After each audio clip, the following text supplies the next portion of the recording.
Jean-Marc Vallée, j'ai 56 ans, depuis 13 ans je suis en bio et en vente directe.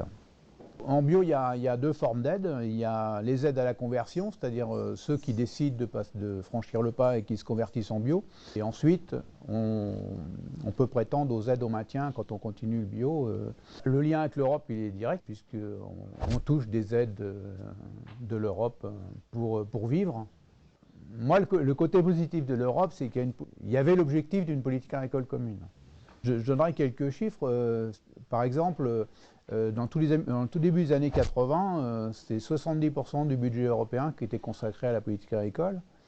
Et maintenant, on est descendu à un peu plus de 40% du budget de l'Europe qui est consacré à l'agriculture. À un moment donné, si on veut une souveraineté alimentaire et puis une alimentation de qualité et puis garder de l'emploi, c'est pas avec un budget à la baisse en permanence qu'on va y arriver. D'autant plus qu'il faut quand même dire ce qui est, le budget de l'Europe, c'est jamais qu'1% du PIB de chaque pays. Si on n'a pas une forte poussée des écologistes en 2019, aux prochaines élections européennes, je pense que la PAC n'évoluera quasiment pas. Mais par contre, si on avait la chance que les mouvements écologistes fassent des bons scores, ça fait partie des leviers et des curseurs qui vont faire bouger un peu les choses. Pour verdir la PAC au maximum et puis que réellement on garde nos paysans au lieu d'en détruire en permanence.